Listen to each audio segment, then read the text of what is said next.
Hello guys, सो हम लोग statistics का सीरीज कंटिन्यू करेंगे और इस वीडियो में डिस्कशन करने वाले हैं पी वैल्यू के बारे में।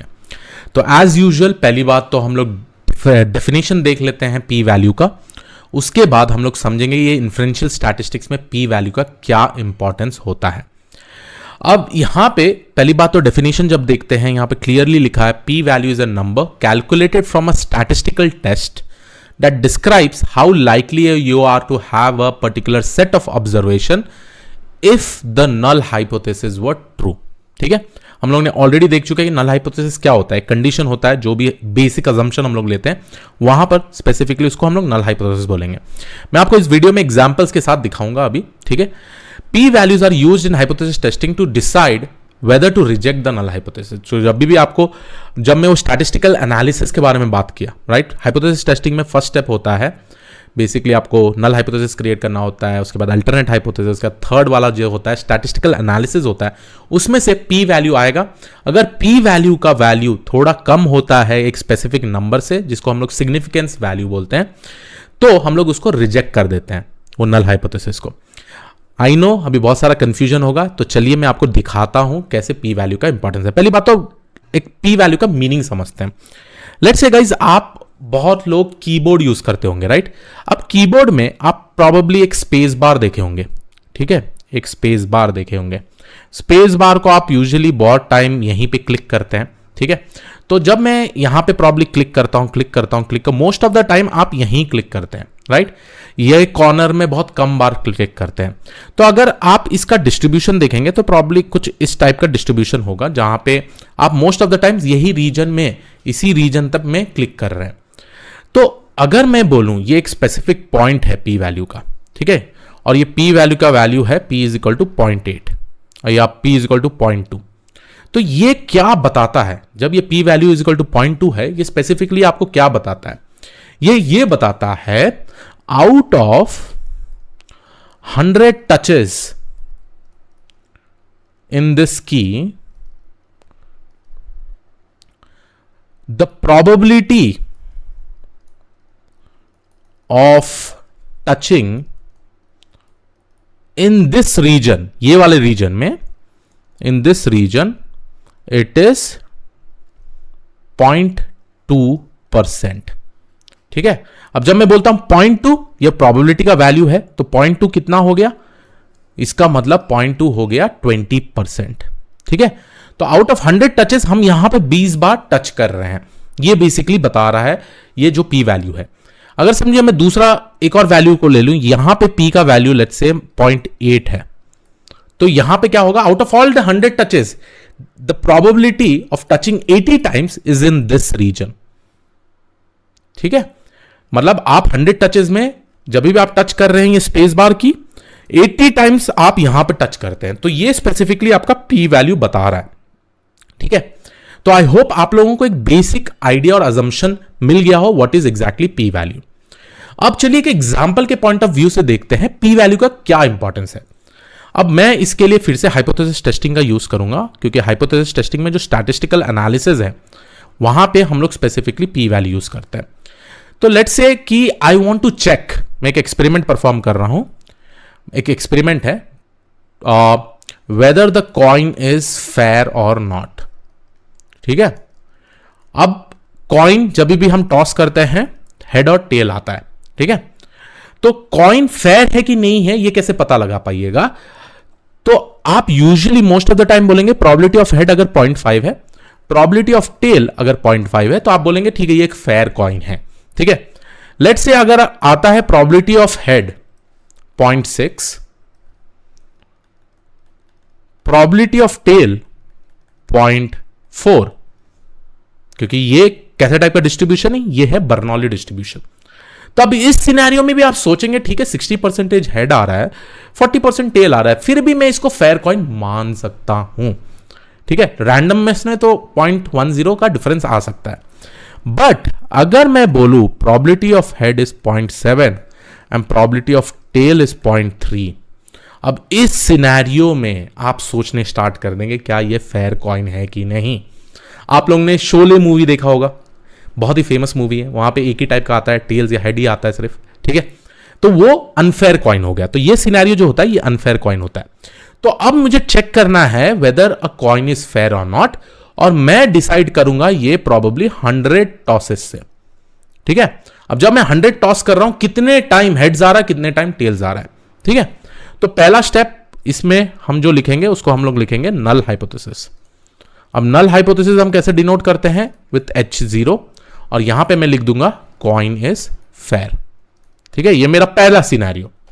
अब दूसरा सिनेरियो क्या होगा, यहां पे मैं लिख दूंगा अल्टरनेट हाइपोथेसिस का। अब अल्टरनेट हाइपोथेसिस हम लोग कैसे लिखते हैं, इज नथिंग बट H1, और ये मेरा रहेगा inverse of null hypothesis, so coin is not fair. अब जो थर्ड वाला स्टेप है जो हम लोग स्पेसिफिकली एक्सपेरिमेंट परफॉर्म करेंगे, इसमें तो बहुत ही सिंपल एक्सपेरिमेंट परफॉर्म करेंगे। हम बेसिकली चेक करेंगे कि जब हम टॉस करते हैं कॉइन, ठीक है, कितने टाइम हेड्स या टेल्स आ रहा है।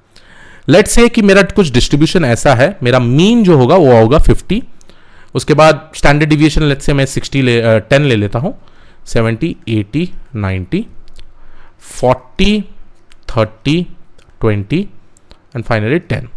ये क्या है, ये एक्स एक्सिस है, how many number of times I am getting head. ठीक है, number of heads in that 100 tosses, क्योंकि हम लोग 100 टाइम टॉस कर रहे हैं। ठीक है, और इसका डिस्ट्रीब्यूशन लेट्स से कि ऐसा कुछ है, ऐसा कुछ हमारा डिस्ट्रीब्यूशन आता है। ठीक है, अब ये हमारा मीन वैल्यू हो गया।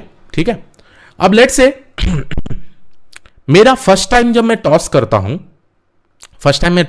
हूं, तो लेट्स से मेरा 50 हेड्स आता है। तो 50 हेड्स जब आ रहा है तो 50 टाइम्स टेल भी आ रहा है, तो मैं डेफिनेटली बोलूंगा ठीक है, ये point it is fine, the coin is fair. ठीक है, अब लेट्स से कि मेरा 60 टाइम्स आता है, ये वाले पॉइंट में आता है 60 टाइम्स हेड, तो 40 टाइम्स टेल आएगा।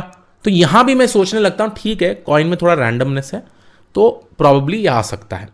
बट अगर लेट्स से मेरा नंबर ऑफ हेड्स 70 आता है, जो ये सिनेरियो है, ठीक है, 70 आता है, तो अब मैं सोचने लग जाऊंगा भाई ये कॉइन में ना कुछ बहुत बड़ा प्रॉब्लम है, बहुत बड़ा स्कैम है। ठीक है, तो ये एक अनफेयर कॉइन है। ठीक है, tossing of this coin is not fair. ठीक है, बट मैं कैसे ये वैल्यू डिसाइड कर लूं कि 70 होना चाहिए या 30 होना चाहिए, 80 भी हो सकता है या 90 भी हो सकता है। तो उसके लिए हम लोग डिफाइन करते हैं एक कॉन्फिडेंस इंटरवल। तो लेट्स से ये मेरा कॉन्फिडेंस इंटरवल है, मैं बोल रहा हूं कि मेरे जो टॉसेज होना चाहिए ना वो 30 to 70 के अंदर आ गए ना, तभी मैं उसको स्पेसिफिकली बोलूंगा वो फेयर कॉइन है। अगर इसके अंदर ये टॉसेज आ गए, ठीक है, 30 to 70 के अंदर, ठीक है, वो टॉसेज आ गए, ये रीजन में वो टॉसेज आ गए, नंबर ऑफ टॉसेज अगर ये रीजन में आता है हेड का, तो मैं बोलूंगा कॉइन इज फेयर। ठीक है, बट अगर समझ लीजिए ये रीजन में आता है, तो मैं क्या बोलूंगा, कॉइन इज नॉट फेयर। मतलब अगर मेरे टॉसेस ग्रेटर देन 70 है और लेस देन 30 है, तो मैं यहां लिखूंगा कॉइन इज नॉट फेयर। ठीक है, तो आई होप आप लोगों को ये आइडिया समझ में आ रहा हो। जो ये रीजन हम लोग बोलते हैं, ये रीजन हम लोग इसको बोलते हैं रिजेक्शन रीजन। इस रीजन को हम लोग बोलते हैं रिजेक्शन रीजन। ठीक है, इस रीजन को भी हम लोग बोलेंगे रिजेक्शन रीजन, रिजेक्शन रीजन। और जब भी मैं यहां रिजेक्शन रीजन डिफाइन कर रहा हूं, इसका मतलब क्या है, यहां पे we reject the null hypothesis, we reject the null hypothesis. ठीक है, यहां वाले में केस में भी we reject the null hypothesis, we reject the null hypothesis.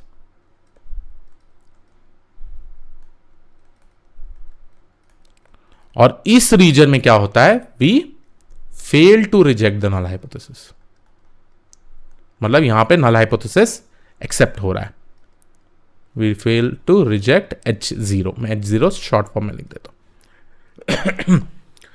तो आप ये समझिए, मैं जितने बार भी टॉस कर रहा हूं ना, अगर मेरे डेटा पॉइंट्स इसके अंदर आते हैं, अगर मेरे पास 55 हेड्स आ रहा है या 35 हेड्स आ रहा है, तो मैं कंसिडर कर रहा हूं कि भाई ये रीजन में ना जब भी आता है we will fail to reject the null hypothesis. इसका मतलब कॉइन इज फेयर, इस सिनेरियो में कॉइन इज फेयर, इस सिनेरियो में कॉइन इज नॉट फेयर, क्योंकि वो रीजन से दूर है। ठीक है, वो कॉन्फिडेंस इंटरवल से दूर है। ठीक है, और ये डिसाइड कौन करता है, ये कॉन्फिडेंस इंटरवल डिसाइड कौन करता है।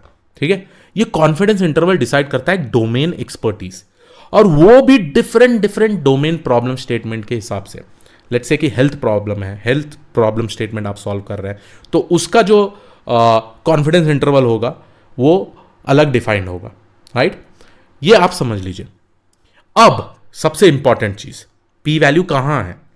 तो पी वैल्यू यहां पे हम लोगों को जब भी हम ये प्रॉब्लम स्टेटमेंट सॉल्व करते हैं तो हमको एक पी वैल्यू लेट्स से यहां पे आ जाता है। लेट्स से हम बोलते हैं कि this P value that I am probably getting, और ये कॉन्फिडेंस इंटरवल में ना हम लोग एक और पैरामीटर यूज करते हैं जिसको हम लोग बोलते हैं सिग्निफिकेंस वैल्यू। सिग्निफिकेंस वैल्यू, ठीक है?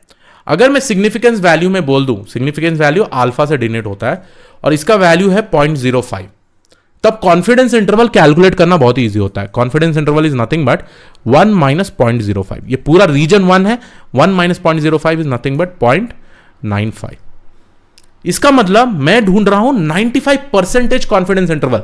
उसका मतलब अगर मेरा अल्फा इज इक्वल टू 0.05 है तो ये जो रीजन है ये पूरा मेरा होगा 95%, और जो ये रीजन है, ये स्पेसिफिक रीजन ये डिवाइड हो जाएगा 2 पार्ट में। तो 0.05 2 पार्ट में डिवाइड हो जाएगा, तो यहां आएगा मेरा 0.025 और यहां आएगा मेरा 0.025। तो ये जो रीजन है, राइट, 0.025। अब लेट्स से कि मेरा पी वैल्यू कुछ आता है, प्रोबेबिलिटी कुछ आता है, लेट्स से मेरा पी वैल्यू आता है समवेयर अराउंड 0.01। अब हम लोग क्या करेंगे, ये सिग्निफिकेंस वैल्यू से कंपेयर करेंगे, ठीक है? ये जो कॉन्फिडेंस इंटरवल का ये जो लाइन है ना, ये बेसिकली मेरा सिग्निफिकेंस वैल्यू है, ठीक है? सिग्निफिकेंस वैल्यू है। तो ये region is the rejection area. अब मैं एक कंडीशन चेक करूंगा whether it is less than your significance value. If this is less than your significance value then we reject the null hypothesis. जैसे मैंने बोला था कि हमको ये रीजन में स्पेसिफिकली मिल रहा है, ये रीजन में हमारा डेटा पॉइंट्स आ रहा है, तो इसीलिए हम लोग ये चेक कर रहे हैं whether my probability value is less than significance value. If it is, we reject the null hypothesis. Else, we fail to reject null hypothesis. मतलब हम लोग एक्सेप्ट कर रहे हैं null hypothesis को, ठीक है? तो इसका मतलब क्या हो गया, हम लोग सिग्निफिकेंस वैल्यू से डिफाइन करते हैं कॉन्फिडेंस इंटरवल। अब कॉन्फिडेंस इंटरवल 99% भी हो सकता है, बेस्ड ऑन प्रॉब्लम स्टेटमेंट। ये हम लोग ने डिसाइड करते हैं, ये डोमेन एक्सपर्टीज डिसाइड करता है, ठीक है? तो ये 0.025 बेसिकली हमको ये एरिया अंडर द कर्व दिखा रहा है। तो अगर मेरा पी वैल्यू यहां फॉल होता है तो P is less than this particular confidence interval which is specified by this significance value, then we reject the null hypothesis, ठीक है? और ये सिग्निफिकेंस वैल्यू से हम लोग एरिया अंडर द कर्व भी ढूंढ सकते हैं गाइस। मैं दिखाऊंगा एक प्रॉब्लम स्टेटमेंट करके हाइपोथेसिस टेस्टिंग का, बट उसके लिए आप लोगों को स्टैटिस्टिकल एनालिसिस के बारे में जानना जरूरी है, जैसे जेड टेस्ट या टी टेस्ट, ठीक है? तो ये जो फाइनल होता है ये हमारा कंक्लूजन होगा आउट ऑफ दिस एक्सपेरिमेंट, ठीक है? तो आई होप आप लोगों को एक आइडिया मिल गया हो what is P value and how we can use P value to probably solve a hypothesis testing problem with the help of this coin is fair वाला एग्जांपल लेके मैंने किया है, ठीक है? So yes, this was it. आगे हम लोग बहुत सारे प्रॉब्लम्स देखेंगे, Z test, T test, student distribution test, different test है, और उसमें हम लोग कैसे पी वैल्यू को यूज करते हैं हम लोग वो सारा चीज देखेंगे, ठीक है? तो yes, this was it from my side. I will see you all in the next video. Thank you.